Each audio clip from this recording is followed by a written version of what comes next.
দর্শক স্বাগত জানাচ্ছি নিউজ 24 বিরতিহীন সংবাদে। আপনাদের সাথে আছি আমি রাশেদ ইমাম। দর্শক, শুরুতেই মার্কিন নির্বাচন প্রসঙ্গ।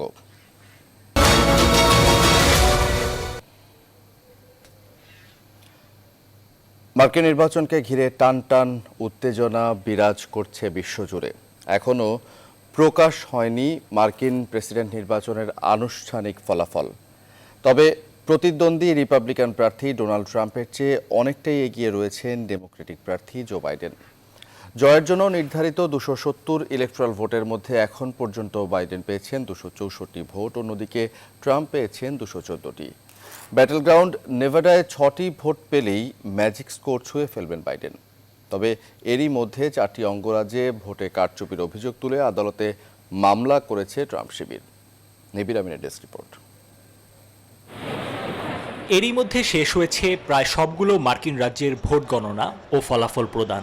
বাকি রয়েছে সুইং স্টেটের গণনা। ব্যাটল গ্রাউন্ড রাজ্য মিশিগানে 16টি ইলেকটোরাল ভোট জিতে নিয়েছেন জো বাইডেন। শুধুমাত্র নেভাডা অঙ্গরাজ্যে 6টি ভোট পেয়ে গেলেই তিনি পাবেন চূড়ান্ত বিজয়। ফলে তুমুল হাড্ডাহাড্ডি এ লড়াইয়ে এই নেভাডার জয় পরাজয়ের উপরেই নির্ভর করছে 46তম মার্কিন প্রেসিডেন্টের ভবিষ্যৎ। চূড়ান্ত ফল প্রকাশ না হলেও এরই মধ্যে জাতির উদ্দেশ্যে ভাষণ দিয়ে দিয়েছেন ডেমোক্রেট প্রার্থী। তিনি জানান তার জয় অনেকটাই সুনিশ্চিত। এই জয় হবে মার্কিন যুক্তরাষ্ট্রের। রানিং মেট কামালা হ্যারিসকে সঙ্গে নিয়ে দেয়া ভাষণে ঐক্যবদ্ধ জাতি গড়ার অঙ্গীকার করেছেন বাইডেন। তবে এরই মধ্যে পেনসিলভেনিয়া, উইসকনসিন, মিশিগান ও জর্জিয়াতে ভোটে কারচুপির অভিযোগ তুলে মামলা করেছে ট্রাম্প শিবির। উইসকনসিনে পুনরায় ভোট গণনার আবেদন জানিয়েছে রিপাবলিকান দল। এদিকে এবারের নির্বাচনে একটা ভোটও যেন গণনার বাইরে না যায় সেই দাবিতে নিউ ইয়র্ক, ক্যালিফোর্নিয়া, পেনসিলভেনিয়া সহ বেশ কয়েকটি অঙ্গরাজ্যে অনুষ্ঠিত হয়েছে বিক্ষোভ। নিবির আমিন, নিউজ 24। দর্শক, মার্কিন নির্বাচনের বর্তমান অবস্থা নিয়ে আমরা আরও অনেক কিছুই আপনাদের জানানোর চেষ্টা করছি এই পুরো সংবাদ জুড়ে। যুক্তরাষ্ট্রের প্রেসিডেন্ট নির্বাচনের প্রাপ্ত ফলাফল অনুযায়ী ইলেকট্রাল ও পপুলার ভোটে এখন পর্যন্ত এগিয়ে আছেন জো বাইডেন। তবে পপুলার ভোটে যুক্তরাষ্ট্রের প্রেসিডেন্ট নির্বাচনের জয় পরাজয় নির্ধারণ করে না। প্রার্থীরা বরং ইলেকট্রাল কলেজে বেশি ভোট পাওয়ার দিকেই তাকিয়ে থাকেন। Popular vote oh electoral college ভোটে ট্রাম্প পিছিয়ে থাকলেও সুইং স্টেট বা দোদুল্যমান অঙ্গরাজ্যগুলোর বিবেচনায় ট্রাম্প আসলে এগিয়ে আছেন। বিস্তারিত হাসান পারভেজের প্রতিবেদনে। যুক্তরাষ্ট্রের প্রেসিডেন্ট নির্বাচনের ভোট গণনায় চলছে টান টান উত্তেজনা। কারণ এখন পর্যন্ত ফলাফলের যে পরিসংখ্যান তাতে কে জিতবে তা নিয়েও কোনো ভবিষ্যৎবাণী করা কঠিন হয়ে পড়েছে। ভোট শতাংশের বিচারে ধারণা করা হয়েছিল ডেমোক্রেটিক দলের প্রার্থী জো বাইডেন এগিয়ে থাকবেন। তবে দেশ জুড়ে ভোট শতাংশে অনেক এগিয়ে থাকার চেয়ে বরং কম ব্যবধানে এক একটি রাজ্য জয় করে ইলেকটোরাল ভোটের সংখ্যাটা বড় করাই মার্কিন নির্বাচনে বেশি গুরুত্বপূর্ণ। এর জন্য ফলাফল প্রকাশে বাকি কয়েকটি সুইং স্টেটগুলোর দিকেই নজর সবার। এইসব অঙ্গরাজ্যে ফলাফল প্রকাশ আরও কয়েকদিন পর্যন্ত গড়াতে পারে, কারণ মেইল বা ডাকযোগে আসা ভোট গণনায় কিছুটা সময় লাগতে পারে। সময় লাগলেও নির্বাচনী ফল কেমন হবে তা নিয়ে চলছে চুলছেড়া বিশ্লেষণ। যেই জিতুক জয়ের ব্যবধান যে খুব বেশি হবে না তা আঁচ করা যাচ্ছে সহজেই। ফলাফলের পার্থক্য যদি নগণ্য বা এক হয়ে যায় তাতেও অবাক হবার কিছু থাকবে না বলে মনে করছেন বিশ্লেষকরা।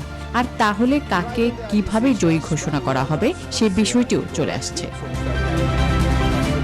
প্রেসিডেন্ট নির্বাচিত হওয়ার জন্য প্রয়োজনীয় 270টি ইলেকটোরাল কলেজ ভোট যদি কোনো প্রার্থী না পায়, তাহলে সংবিধানের দ্বাদশ সংশোধনী অনুযায়ী হাউস অব রিপ্রেজেন্টেটিভস বা প্রতিনিধি পরিষদ প্রেসিডেন্ট নির্বাচন করবে, আর ভাইস প্রেসিডেন্ট বাছাই করবে পার্লামেন্টের উচ্চ কক্ষ বা সিনেট। যুক্তরাষ্ট্রের ইতিহাসে 1824 সালে একবার এককভাবে 270টি ইলেকটোরাল ভোট পেতে ব্যর্থ হয়েছিলেন প্রার্থীরা।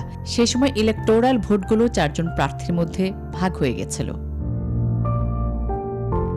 তবে উভয় দলই যুক্তরাষ্ট্রের সর্বোচ্চ আদালতে যাওয়ার প্রস্তুতি নিয়ে রেখেছেন। এরই মধ্যে রিপাবলিকান ও ডেমোক্রেটিক দল বেশ কয়েকজন আইনজীবী ঠিক করে রেখেছেন। স্ট্যানফোর্ড MIT হেলদি ইলেকশন প্রজেক্টের তথ্য বলছে এরই মধ্যে নির্বাচন বিষয়ে কয়েকশোটি মামলা দায়ের করা হয়েছে, আর এগুলো করা হয়েছে রিপাবলিকান ও ডেমোক্রেট দু দলের পক্ষ থেকেই। আসমাতুলি, নিউজ 24। যুক্তরাষ্ট্র নির্বাচনের সবশেষ খবর জানাতে নিউ ইয়র্ক থেকে আমাদের সাথে যুক্ত হচ্ছেন সহকর্মী সুলতানা রহমান। সুলতানা রহমান, আপনাকে স্বাগত জানাচ্ছি। চরম নাটকীয়তার জন্ম দিয়েছে যুক্তরাষ্ট্রের এবারে নির্বাচন এবং সুইং স্টেটগুলোর ফলাফলের দিকে তাকিয়ে রয়েছেন দুই প্রার্থী। এই মুহূর্তে সবশেষ কি মনে হচ্ছে, কে হচ্ছেন পরবর্তী মার্কিন প্রেসিডেন্ট? আসলে বলতে পারেন উত্তেজনা থমকে আছে, কারণ নেভাডার উপর নেভাডাতে 6টা ইলেকট্রাল ভোট আছে।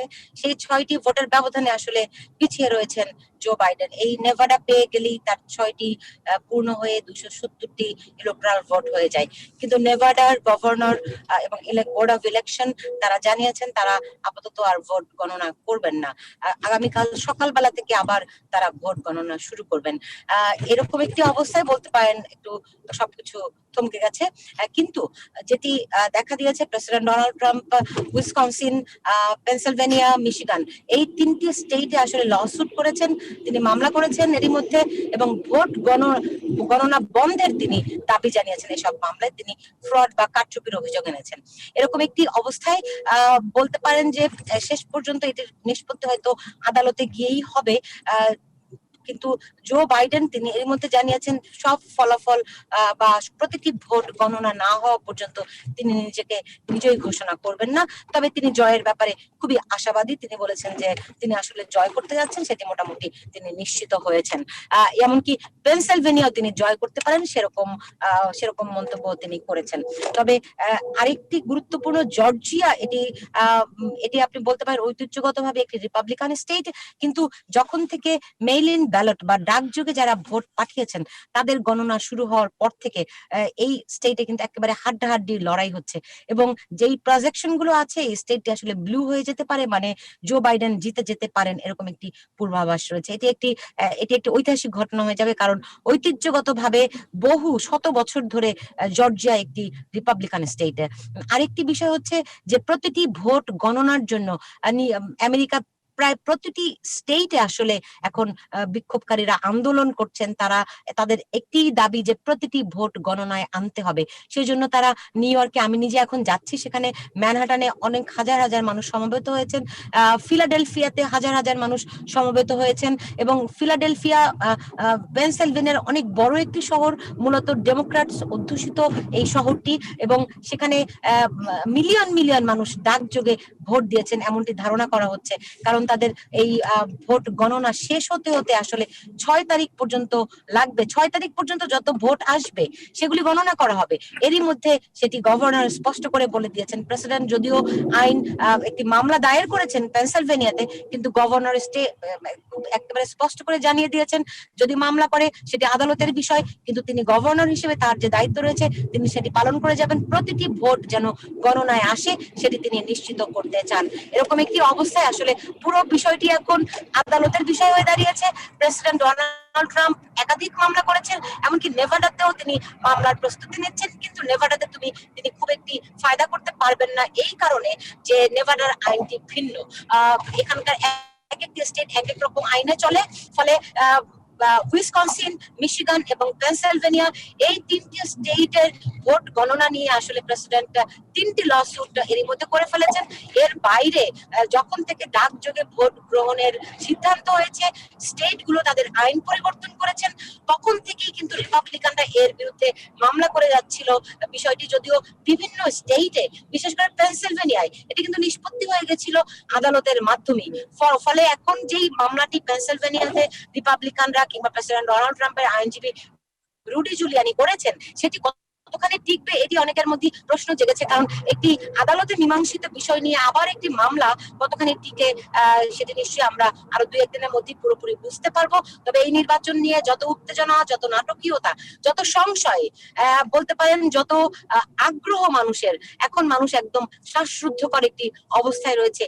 কি হয়, কিন্তু একটু আইনেরও ব্যাখ্যাটাই জানা দরকার। সেটি হচ্ছে যদি প্রেসিডেন্ট এই ফলাফল যদি স্থগিত থাকে, আদালতে নিষ্পত্তি হয়, দীর্ঘ সময়ও লাগে, সেই ক্ষেত্রে সর্বোচ্চ সময় রয়েছে 20 জানুয়ারি পর্যন্ত, কারণ এই দিন নতুন প্রেসিডেন্ট শপথ নেবেন। সেই মামলা যদি 20 জানুয়ারির মধ্যে নিষ্পত্তি না হয়, সেক্ষেত্রে কিন্তু স্পিকার ন্যান্সি পেলোসি প্রেসিডেন্টের দায়িত্বটি পাবেন।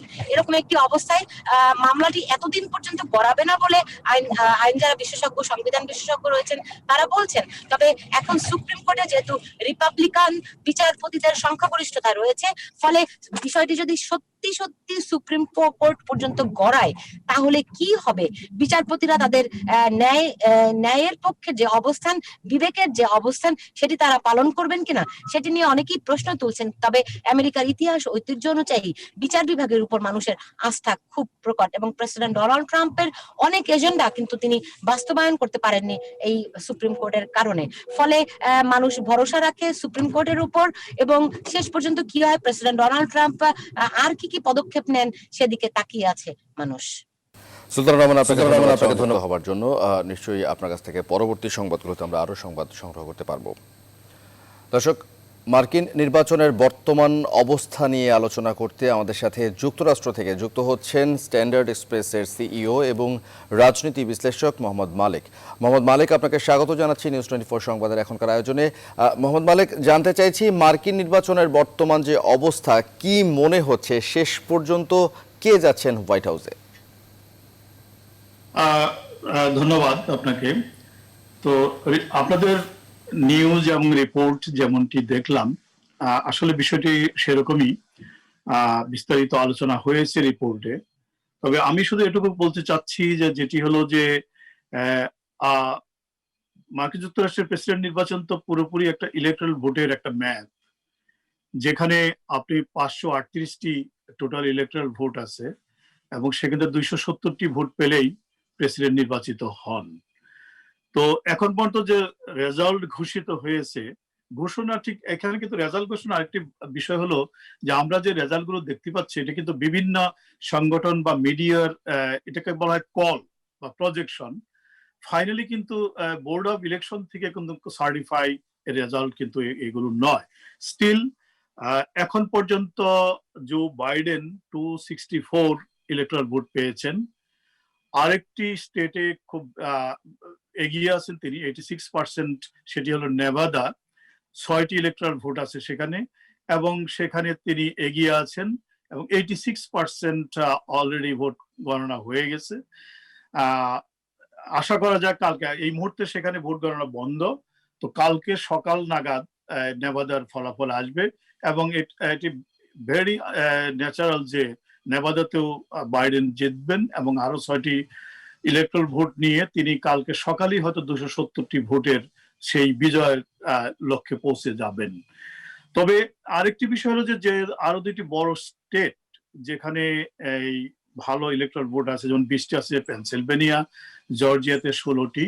পেনসিলভেনিয়া একটা সুইং স্টেট, আর জর্জিয়া হলো একটা red state, always Republican lining state.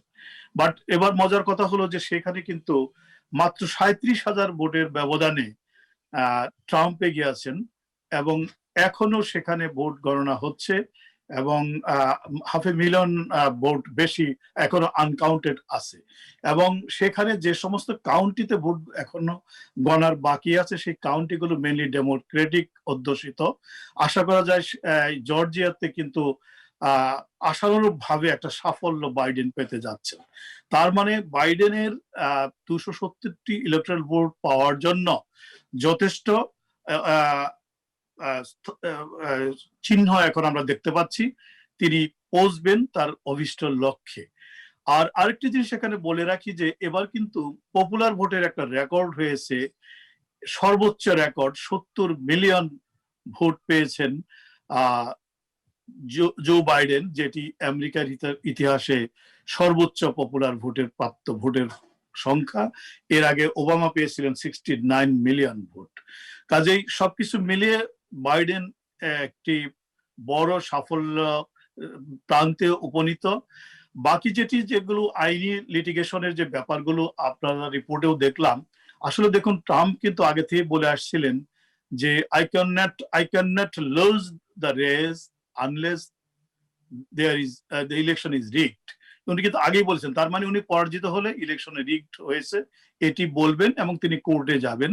তিনি আগেও ঘোষণা দিয়ে রেখেছিলেন যে নির্বাচনের পরের দিনে তিনি তার সুইং স্টেট গুলোতে অ্যাটর্নি পাঠাবেন মামলা করার জন্য। অলরেডি সু হয়ে গেছে একটি পোস্টাল ডিপার্টমেন্টের এগেনস্টে যে 300 ব্যালট পেপার 300,000 ব্যালট পেপার নাকি পাওয়া যাচ্ছে না, ফেরত আসেনি, সেটার জন্য পোস্টাল ডিপার্টমেন্টের এগেনস্টে আবার 3টি স্টেটে, যেখানে উইসকনসিন, পেনসিলভেনিয়া এবং জর্জিয়াতেও তিনি মামলা করেছেন। তবে এগুলো শুধু বিরোধিতার জন্যই, আলটিমেটলি মামলা এগুলো তেমন ফলপ্রসূ হবে বলে হয় না, কারণ এখানকার নির্বাচনী আইন এবং বিধি কিন্তু স্টেট ওয়াইড আলাদা আলাদা, সফরেন স্টেটগুলো। কাজেই এই মামলার জন্য স্টেটগুলো বসে থাকবে না, তারা নির্বাচনের প্রক্রিয়া শেষ করবে। ফলাফল মোহাম্মদ মালিক, একটি বিষয় আপনার কাছে আরেকটু জানার আছে, যেহেতু শেষ পর্যন্ত বিষয়টি আদালতে পৌঁছে গেছে, সেক্ষেত্রে এর পরে ফলাফল পেতে কতটা সময় লাগতে পারে বা দীর্ঘসূত্রিতা তৈরি হতে পারে কিনা? না, দীর্ঘসূত্রিতা এটি ডিপেন্ড করবে যে কোর্ট থেকে কি রায় আসে তার উপরে। নির্বাচন প্রক্রিয়া হয়তো শেষ হবে, ফলাফল ঘোষণাটা স্থগিত থাকবে যেটি। তবে বিষয়টা যেটা দাঁড়াবে সেটি হলো যে এই দীর্ঘসূত্রিতার তেমন একটা অবকাশ নেই, কিন্তু ডেডলাইন গুলো কিন্তু সুনির্দিষ্টভাবে করে দেওয়া আছে। যেমন সর্বশেষ 14ই ডিসেম্বর এটি কিন্তু ওয়াশিংটনে হাউস অব রিপ্রেজেন্টেটিভ যাবে এবং সেখানে এটি নিয়ে আলোচনা হবে। এবং তারপরেও যদি সুপ্রিম কোর্টের থেকে ক্লিয়ারেন্স বা মামলা নিষ্পত্তি না হয়, তাহলে ফাইনালি যেটি আছে সেটি হলো যে 20শে জানুয়ারি কিন্তু প্রেসিডেন্টকে চলে যেতে হবে এবং নতুন প্রেসিডেন্টের দায়িত্ব নেওয়ার কথা। এই ডেডলাইন পার হওয়ার কোনো অবকাশ নাই। ইন দ্যাট কেস যদি মামলা নিষ্পত্তি না হয়, তাহলে স্পিকার তিনি প্রেসিডেন্টের দায়িত্ব অস্থায়ীভাবে পালন করতে থাকবেন। অসংখ্য ধন্যবাদ আপনাকে সংযুক্ত হবার জন্য মোহাম্মদ মালিক। নিশ্চয়ই আপনার কাছ থেকে পরবর্তীতে আবারও আমরা জানতে পারবো আরও অনেক কিছু। দর্শক, আমাদের সাথে যুক্তরাষ্ট্র থেকে যুক্ত হয়েছিলেন স্ট্যান্ডার্ড এক্সপ্রেসের সিইও এবং রাজনীতি বিশ্লেষক মোহাম্মদ মালিক। তিনি বলছিলেন যে এই মুহূর্তে হোয়াইট হাউসের দখল কার কাছে যাবে সে সম্পর্কে বিস্তারিত। 3 নভেম্বর নির্বাচনে শুধু প্রেসিডেন্ট ও ভাইস প্রেসিডেন্টই নির্বাচিত হচ্ছেন না, তাদের সাথে ব্যালটে অঙ্গরাজ্যগুলোর বিভিন্ন পদে লড়েছেন বাংলাদেশি বংশোদ্ভূত 4 প্রতিনিধি। এরই মধ্যে জয় পেয়েছেন নিউ হ্যাম্পশায়ার অঙ্গরাজ্য থেকে আবুল বি খান ও জর্জিয়ার স্টেট সিনেটর শেখ রহমান। এছাড়া পেনসিলভেনিয়া অঙ্গরাজ্যের অডিটর জেনারেল পদপ্রার্থী ডক্টর নীনা আহমেদও জয়ের পথে রয়েছেন বলে জানা গেছে। বিস্তারিত জানাচ্ছেন চন্দ্রানী চন্দ্রা। যুক্তরাষ্ট্রের 59তম নির্বাচনে বাংলাদেশি বংশোদ্ভূত 4 প্রতিনিধি ও প্রতিদ্বন্দ্বিতাও করছেন। এর মধ্যে নিউ হ্যাম্পশায়ারের অঙ্গরাজ থেকে বিপুল ভোটের ব্যবধানে হাউস অব রিপ্রেজেন্টেটিভ নির্বাচিত হয়েছেন আবুল বি খান। এ নিয়ে টানা 4 বার নির্বাচিত হলেন পিরোজপুরের সন্তান এই রিপাবলিকান নেতা। ব্যাটল গ্রাউন্ড স্টেটগুলো নিয়ে আমরা অপেক্ষা করছি, দেখছি এক একটা কাউন্টের সময় এক একটা পার্সেন্টেজে এক একজন উপরে আছেন আর একজন নিচে আছেন। এখনো কোনো কিছুই বলা যাচ্ছে না, আমি বলতে পারবো না বা কেউ বলতে পারবো না যে কে জিতবে। এখনো কোনো কিছুই বলা উচিত না বা বলা যাবে না। দ্বিতীয় মেয়াদের জন্য জর্জিয়া স্টেট সিনেটর হিসেবে ডিস্ট্রিক্ট 5 বিজয়ী হলেন বাংলাদেশি শেখ রহমান। মঙ্গলবার সন্ধ্যার পর তাকে বিজয়ী ঘোষণা করেছে জর্জিয়া নির্বাচন বোর্ড। ডেমোক্রেট এই নেতার বিপক্ষে কোনো প্রতিদ্বন্দ্বী না থাকলেও আনুষ্ঠানিকতার জন্য অপেক্ষা করতে হবে তাকে। কিশোরগঞ্জের সন্তানের এই বিজয়ে উৎফুল্ল প্রবাসীরা। আমি যে কাউন্টিতে, এখানেও এজ অফ গত 1 ঘন্টা আগে পর্যন্ত 80,000 ভোট আমাদের কম্পিউটারে যেটা অ্যাডভান্স মেলিং বোর্ড ছিল আসছে, ওটাকে এরর আসছে। সো কালকে সকালে আবার এই ভোটগুলি কাউন্ট হবে। So it's huge. আমি অপটিমিস্টিক যে জর্জিয়াতে এখনো বাইডেনের জেতার সম্ভাবনা খুবই বেশি। এছাড়া আরো 2 জনের মধ্যে পেনসিলভেনিয়া স্টেটের অডিটর জেনারেল পদের জন্য লড়ছেন ডেমোক্রেট নেতা ডক্টর নীনা আহমেদ। তিনি সাবেক মার্কিন প্রেসিডেন্ট বারাক ওবামার উপদেষ্টা ছিলেন। তিনিও জয়ের পথে রয়েছেন বলে জানিয়েছে স্থানীয় গণমাধ্যম সূত্রগুলো। তবে বাংলাদেশি বংশোদ্ভূত আমেরিকান ডোনা ইমাম টেক্সাসের অস্টিন থেকে গঠিত কংগ্রেসিয়াল ডিস্ট্রিক্ট 31 থেকে প্রার্থী হিসেবে দাঁড়ালেও এবারের নির্বাচনে হেরে গেছেন তিনি। চন্দ্রানী চন্দ্রা, নিউজ 24। মার্কিন নির্বাচনের চূড়ান্ত ফলাফলের দিকে তাকিয়ে গোটা বিশ্ব। প্রেসিডেন্ট বদল হলে পাল্টে যাবে পররাষ্ট্রনীতির অনেক কিছুই। আর সে কারণেই মার্কিন শত্রু মিত্র সব দেশেরই এই বিষয়ে আগ্রহের কোনো শেষ নেই। এরই মধ্যে এই নির্বাচন পদ্ধতিকে বিদ্রূপ করেছে চীন। ভোটের ফলাফল শেষ পর্যন্ত বিশৃঙ্খলার দিকে ঠেলে দিতে পারে বলে হুঁশিয়ারি দিয়েছে রাশিয়া। এদিকে ইরান বলছে মার্কিন নির্বাচনের ফলাফল তেহরানের নীতিতে কোনো প্রভাব ফেলবে না। নিবির আমিনের আরেকটি টেস্ট রিপোর্ট। গেল 4 বছরে প্রেসিডেন্ট ডোনাল্ড ট্রাম্পের হাত ধরে অনেক পরিবর্তনই এসেছে মার্কিন পররাষ্ট্রনীতিতে। একের পর এক সিদ্ধান্ত বদলের ফলে বহু দেশের সঙ্গেই তাদের পাল্টে গেছে সম্পর্কের ধরন। ইউরোপের অনেক দেশেই তেমন জনপ্রিয় নন ট্রাম্প। তার শাসনামলে ফাটল ধরেছে জার্মানি যুক্তরাষ্ট্রের সম্পর্কে, ফলে অনেক জার্মানদেরই এবার পছন্দের প্রার্থী জো বাইডেন। ডোনাল্ড ট্রাম্পের কারণে মারাত্মক বাণিজ্য যুদ্ধে জড়িয়েছে চীন যুক্তরাষ্ট্র। এই নির্বাচনের পর কোন দিকে মোড় নেয় দুদেশের দ্বিপাক্ষিক সম্পর্ক, সেদিকেও নজর সবার। এরই মধ্যে মার্কিন নির্বাচন নিয়ে বিদ্রূপ করেছে চীনা গণমাধ্যম। যুক্তরাষ্ট্রের মারাত্মক সমস্যা রয়েছে বলেই জানিয়েছে তারা। ইরানের সর্বোচ্চ নেতা আয়াতুল্লাহ খামেনি জানিয়েছেন, এই নির্বাচনের ফলে কোনো ধরনের পরিবর্তন আসবে না তাদের নীতিতে। রুশ মিডিয়ায় বলা হয়েছে, নির্বাচনী ফলাফল বিশৃঙ্খলার মধ্যে ঠেলে দিতে পারে যুক্তরাষ্ট্রকে। অস্ট্রেলিয়ার অনেক নাগরিকরাই মার্কিন নির্বাচনকে অনেকটাই খেলার ম্যাচের মতোই উপভোগ করেছেন। আর এই ফলাফলের কারণে চীন ও যুক্তরাষ্ট্রের সাথে নিজেদের সম্পর্ক কোন দিকে যাবে তা নিয়ে উদ্বেগ প্রকাশ করেছে তাইওয়ান। নিবির আমিন, নিউজ 24। চীন যুক্তরাষ্ট্রের বাণিজ্য দ্বন্দ্বের প্রভাব দক্ষিণ এশিয়ার দেশগুলোতে কিভাবে পড়তে পারে? এক্ষেত্রে বাংলাদেশের ব্যবসা বাণিজ্যে তার প্রভাব কেমন হবে? শিক্ষাবিদ, রাজনীতি বিশ্লেষকরা তাদের প্রতিক্রিয়া জানিয়েছেন, প্রেসিডেন্ট হিসেবে ট্রাম্প আবারও নির্বাচিত হলে বাণিজ্য দ্বন্দ্ব বাড়ার পাশাপাশি অভিবাসীদের জন্য তা হবে আশঙ্কার। তবে বাইডেন ক্ষমতায় এলেও বড় চ্যালেঞ্জ হবে যুক্তরাষ্ট্রের কর্মসংস্থান নিশ্চিত করা। তখন কিন্তু আমাদের economy already in a rising ডিরেকশনে যাচ্ছে, তো সেখান থেকে আনএমপ্লয়মেন্ট রেট তখন একটু একটু করে কমছে। আর যেটা ট্রাম্প বরাবর প্রজেকশন করার চেষ্টা করেন যে স্টক মার্কেট দিয়ে পুরো ইকোনমিটাকে দেখাতে চান, which is not the real picture of the total 30% উনি জিডিপি গ্রোথ দেখাচ্ছেন। ট্রাম্প যদি আবার পুনর্নির্বাচিত হন তাহলে অভিবাসীদের জীবনে আরো নতুন নতুন সংকট নেমে আসবে। প্রত্যক্ষভাবে যে পরিবর্তনগুলো হবে, সেই যে সংকটগুলো নেমে আসবে, সেটা কতগুলো জিনিস অলরেডি শুরু হয়ে গেছে। যেমন তিনি ভিসার পরিমাণ অনেক কমিয়ে দিয়েছেন। এই ট্রেড ওয়ারের ফলে আপনার জিনিসপত্রের দাম কিছুটা বেড়ে গেছে, আমরা দেখতে পাচ্ছি সেটা। তো আপনার বাইডেন প্রেসিডেন্ট নির্বাচিত হলে চায়নার সাথে আমরা মনে করি যে একটা সুসম্পর্ক সৃষ্টি হবে, এবং হচ্ছে যে ট্রেড ওয়ার এবং টেরিফ যেটা চলছে সেটা আপনার শিথিল হবে। কিন্তু বাইডেন আমি মনে করি এক্ষেত্রে ধীরে চলো নীতি অবলম্বন করবেন। আমেরিকা যেটা দিচ্ছে সেটা ইন্টেলেকচুয়াল কানেকশন, এবং চায়না যেটা দিচ্ছে ইনফ্রাস্ট্রাকচার এবং যে অবজেক্ট গুলো আমরা তৈরি করতেছি তাদের সেখান থেকে কিছু সাপোর্টটা আসছে। সো এখানে বাংলাদেশকে খুব শান্তভাবে এটাকে ট্যাকল দিতে হবে, পলিটিক্যালি ফেস করতে হবে। এবার অন্যান্য প্রসঙ্গ। ব্রিটেন সফররত ভারতের পররাষ্ট্র সচিব হর্ষবর্ধন শ্রিংলার সঙ্গে সাক্ষাৎ করেছেন বসুন্ধরা গ্রুপের ব্যবস্থাপনা পরিচালক সাইম সোভান আনভির। লন্ডনে এই সাক্ষাতের সময় উপস্থিত ছিলেন সেখানে নবনিযুক্ত ভারতের হাই কমিশনার গায়ত্রী কুমার। স্থানীয় সময় বুধবার সকালে সাক্ষাৎকালে তারা দ্বিপক্ষীয় বিভিন্ন বিষয় নিয়ে আলোচনা করেন। বিশেষ করে বাংলাদেশের শিল্প বাণিজ্যের বিকাশে বসুন্ধরা গ্রুপের প্রশংসা করেন ভারতের পররাষ্ট্র সচিব। এ সময় তিনি ভারত বাংলাদেশের ব্যবসায়িক সম্পর্ক আরও বৃদ্ধির পক্ষে অভিমত ব্যক্ত করেন। হর্ষবর্ধন শ্রিংলা বলেন, দুই দেশের বাণিজ্যিক সম্পর্ক বৃদ্ধির মধ্য দিয়ে আগামীতে আরও ইতিবাচক অধ্যায় তৈরি হবে।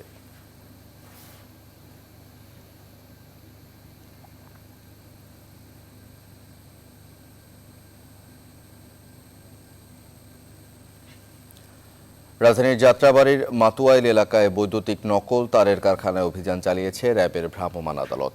বিআরবি কেবল সহ নামকরা বিভিন্ন কোম্পানির নকল বৈদ্যুতিক কেবল তৈরি করে আসছিল কারখানাটি। অভিযানে ৪২ লাখ টাকা জরিমানা ও ১২ জনকে বিভিন্ন মেয়াদে কারাদণ্ড দেওয়া হয়। বুধবার রাতে ভ্রাম্যমাণ আদালতের নেতৃত্ব দেন র্যাব নির্বাহী ম্যাজিস্ট্রেট মোহাম্মদ সরওয়ার আলম। অভিযান চলাকালে নির্বাহী ম্যাজিস্ট্রেট সরওয়ার আলম বলেন, কারখানাটি প্রসিদ্ধ বিভিন্ন কোম্পানির নাম ব্যবহার করে নকল বৈদ্যুতিক কেবল তৈরি করছিল। তাদের এক শ্রেণীর ক্রেতা রয়েছে যারা বাজারে নকল তারটি ছড়িয়ে দিত। মূলত অধিক মুনাফা অর্জনের জন্যই তারা এই প্রতারণায় অংশ নেয়। পাওয়ার কেবল যেগুলো রয়েছে, যেগুলো হেভি ইন্ডাস্ট্রিতে ব্যবহার করা হয়, সেই সমস্ত তারগুলি তারা এখানে নকল করে এই নবাবপুর সহ সারা বাংলাদেশের বিভিন্ন জায়গায় তারা সরবরাহ করছে। এবং এই ধরনের নকল বৈদ্যুতিক তার ব্যবহার করার কারণেই কিন্তু আসলে বিভিন্ন ফ্যাক্টরিগুলোতে অগ্নিকাণ্ডের মতো ঘটনা ঘটছে। এতে করে মানুষের জীবন এবং সম্পত্তি কিন্তু মারাত্মক ক্ষতির সম্মুখীন হচ্ছে। আমরা এই ধরনের অপরাধকে বন্ধ করতে চাই, মানুষের জীবন এবং সম্পত্তি নিরাপত্তার স্বার্থে আমাদের অভিযান অব্যাহত থাকবে। চট্টগ্রাম মেডিকেল কলেজ হাসপাতালের একটি পরিত্যক্ত স্টোর রুমে ফেলে রাখা হয়েছে বিপুল পরিমাণ রাসায়নিক পদার্থ।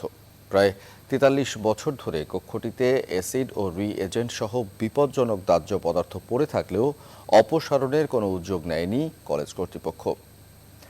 হাসপাতালের মতো স্পর্শকাতর এলাকায় রাসায়নিকের মতো এমন মজুদকে জননিরাপত্তার জন্য হুমকি হিসেবে দেখছেন বিশ্লেষকরা। নয়ন বড় জয়ের তথ্য ছবিতে ডেস্ক রিপোর্ট। 1957 সালে দোতলা একটি ভবনে ফার্মাকোলজি সহ কয়েকটি বিভাগ নিয়ে যাত্রা শুরু হয় চট্টগ্রাম মেডিকেল কলেজ হাসপাতালের। ভবনটি ব্যবহারের অনুপযোগী হয়ে পড়ায় সম্প্রতি সবগুলো বিভাগ নতুন 10তলা ভবনে স্থানান্তর করা হয়েছে। পুরাতন ভবনটির এই স্টোর রুমটিকে ঘিরে আতঙ্কের শেষ নেই। কথিত আছে রুমটি প্রায় ৪৩ বছর ধরে তালাবদ্ধ।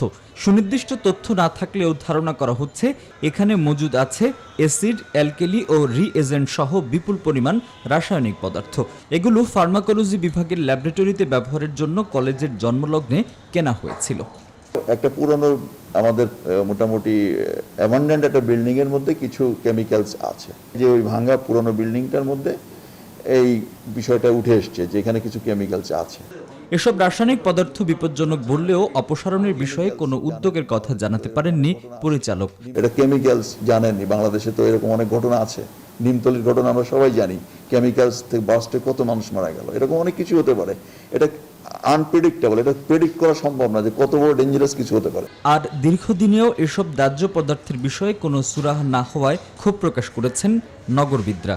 হাসপাতাল মানে হচ্ছে বিশাল মানুষের একটা সমাগম স্থল, এটিকে অনিরাপদ রাখার কোনো সুযোগ নেই। এটি যখনই নজরে এসেছে কর্তৃপক্ষ দ্রুততার সাথে এটি ব্যবস্থা নিতে হবে। হাসপাতাল এলাকায় জননিরাপত্তার প্রশ্নে দ্রুতই এসব রাসায়নিকের ব্যাপারে সিদ্ধান্ত নেবে কলেজ কর্তৃপক্ষ, এমনটাই প্রত্যাশা সংশ্লিষ্টদের। Desk report, news 24। ফরিদপুরের কুমার নদের পানি কমতে শুরু করায় হঠাৎ করে ভাঙন দেখা দিয়েছে পৌরসভার গুহলক্ষ্মীপুর এলাকায়। দেবে গেছে চলাচলের একমাত্র সড়ক ও বসত বাড়ি। 3 দিন ধরে সৃষ্ট ফাটলের কার্যকরী পদক্ষেপ গ্রহণ না করায় হুমকির মুখে নদের তীরবর্তী হাজারো মানুষ। দর্শক, এ বিষয়ে বিস্তারিত জানাতে ফরিদপুর থেকে আমাদের সাথে যুক্ত হচ্ছেন সহকর্মী খায়রুজ্জামান সোহাগ। সোহাগ, স্বাগত আপনাকে। সোহাগ, ভাঙন রোধে কি কি ব্যবস্থা নিয়েছে পানি উন্নয়ন বোর্ড, দর্শকদের জানাবেন।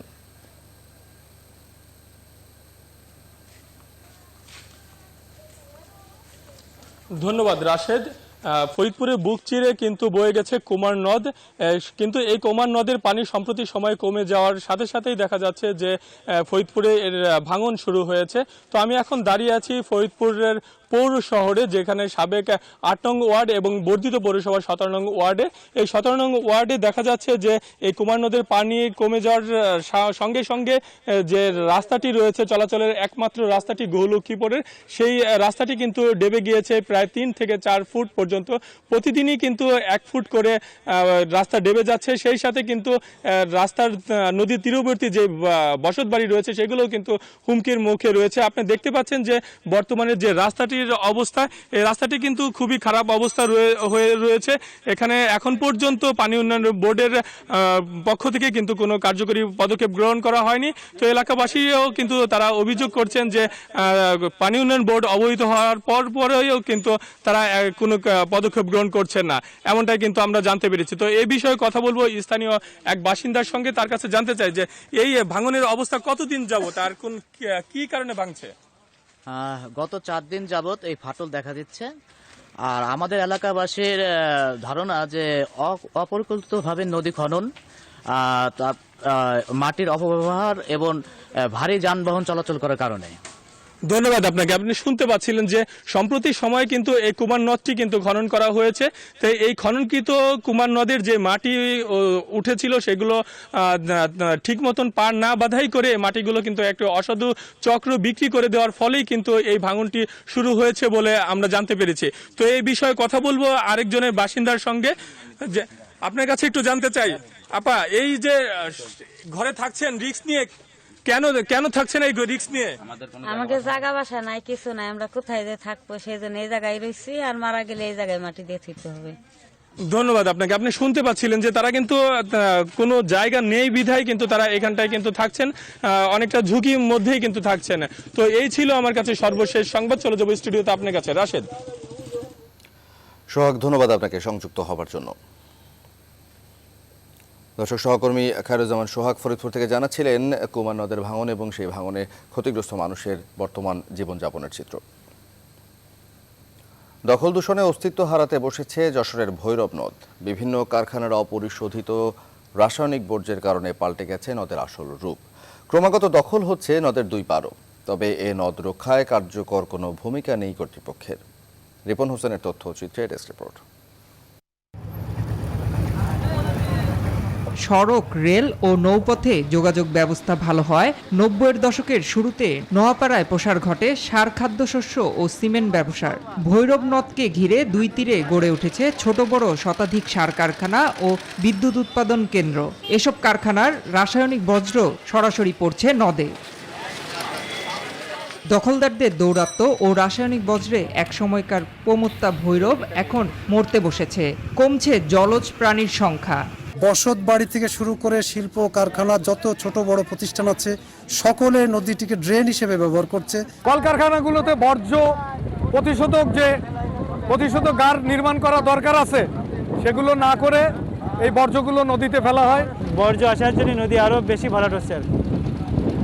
আমার মনে হয় যে প্রশাসনের লোকের এইদিকে একটু খেয়াল করা উচিত। বর্জ্যগুলো যাতে সুন্দরভাবে নিষ্কাশনের মাধ্যমে তারা অন্যত্র এই বর্জ্য ফেলে। এখনই কার্যকর পদক্ষেপ না নিলে শিল্পাঞ্চলের অন্যান্য নদ নদীর মতোই প্রাণ হারাবে ভৈরব। আর দেরি নয়, অতি দ্রুত সমস্ত নদীর দূষণ দখল বন্ধ হোক এবং স্বচ্ছতা ফিরে আসুক। বরাবরের মতোই নদ রক্ষায় পদক্ষেপ নেওয়ার আশ্বাস দিলেন পরিবেশ অধিদপ্তরের এই কর্মকর্তা। পরিবেশ অধিদপ্তর কর্তৃক বা পরিবেশ অনুমোদিত যে মাত্রা, সেই মানমাত্রার মধ্যে নিয়ে এসে পরিবেশগত ছাড়পত্র গ্রহণপূর্বক তাদের কার্যক্রম চালানোর জন্য আমরা প্রক্রিয়া অব্যাহত রেখেছি। শুধু আশ্বাস নয়, প্রতিশ্রুতি বাস্তবায়ন দেখতে চান স্থানীয়রা। Desk report, news 24। পঞ্চগড়ে তালমা নদী ভরাট করে চলছে দখলের মহোৎসব।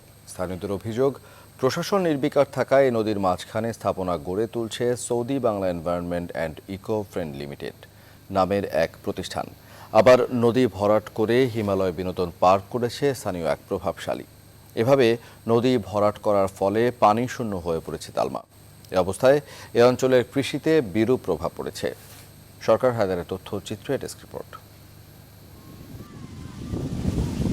একসময়ের খরস্রোতা নদী ছিল পঞ্চগড়ের তালমা নদী। নদী ভরাট করে অবৈধভাবে স্থাপনা গড়ে তোলায় অস্তিত্ব হারাতে বসেছে এ নদী। স্থানীয়দের অভিযোগ, প্রশাসন নির্বিকার থাকায় বালি ফেলে নদী দখল করছে Saudi Bangla environment and eco friend limited নামের একটি প্রতিষ্ঠান। এর আগে নদী ভরাট করে হিমালয় বিনোদন পার্ক নামের একটি ব্যক্তি মালিকানাধীন পার্ক গড়ে তুলেছে স্থানীয় এক প্রভাবশালী।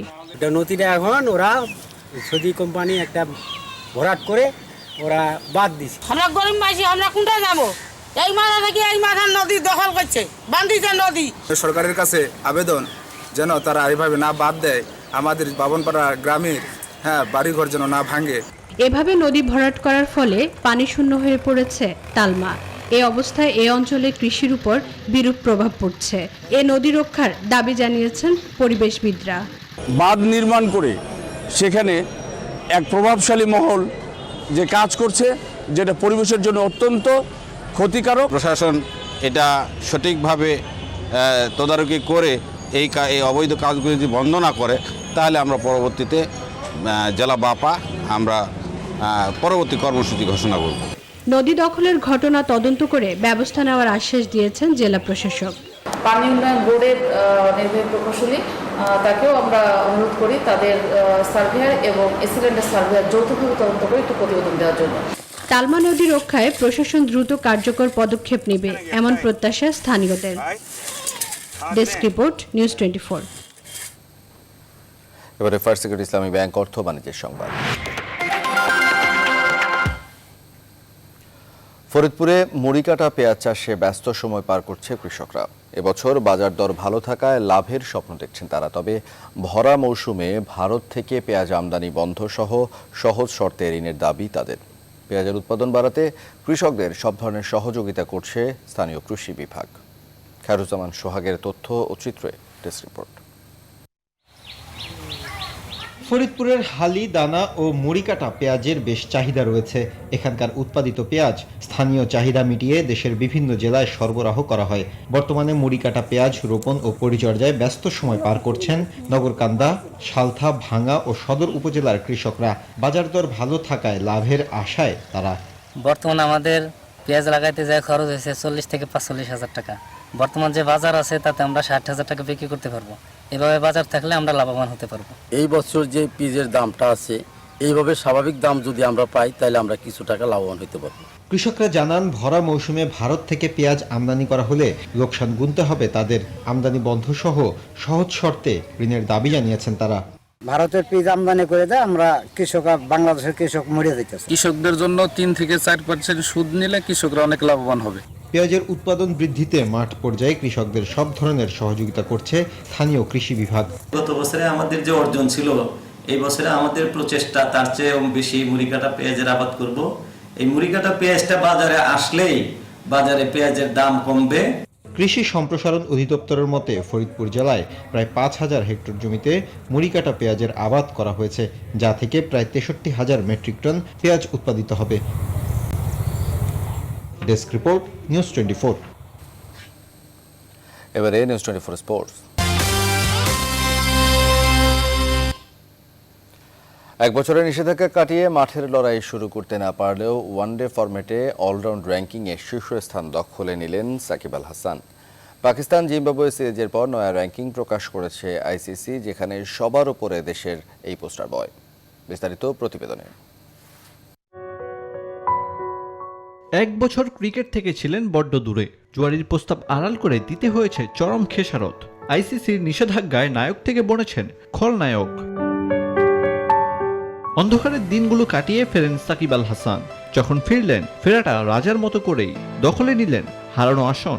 আইসিসির ওয়ানডে অলরাউন্ড র্যাঙ্কিংয়ের শীর্ষ স্থানে সাকিব আল হাসান। নিয়ম অনুযায়ী প্রতিটি ওয়ানডে না খেলার জন্য কাটা পড়ে রেটিং পয়েন্টের 0.5%। সাকিবের নিষেধাজ্ঞার পর বাংলাদেশ দল খেলতে পেরেছে মাত্র 3 ওয়ানডে। তাই হিসেব অনুযায়ী সাকিবের বর্তমান পয়েন্ট 373, যে কারণে 50 ওভারি ফরম্যাটে অলরাউন্ড র্যাঙ্কিংয়ে সবার উপরে আবারও সাকিব আল হাসান।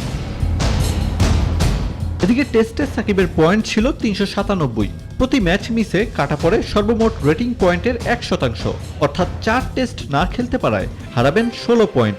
আইসিসির পরবর্তী টেস্ট র্যাঙ্কিংয়ে পয়েন্ট দাঁড়াবে 381। এতে সাদা পোশাকের ফরম্যাটে 4 নম্বরে ফিরবেন সাকিব আল হাসান। সাধারণত প্রতি টেস্ট কিংবা ওয়ানডে বা টি-20 সিরিজ শেষ হওয়ার 12 ঘন্টার ভেতর র্যাঙ্কিং আপডেট করে আইসিসি। আরিফুল ইসলাম, নিউজ 24।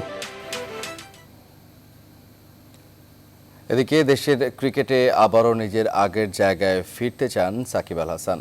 সুযোগ পেলে ভক্তদের সমর্থনের প্রতিদান দেয়ারও প্রত্যয় ব্যক্ত করেন তিনি।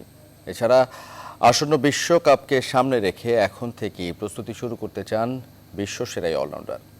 নিজের ইউটিউব চ্যানেলে দেয়া এক ভিডিও বার্তায় এসব কথা বলেন সাকিব।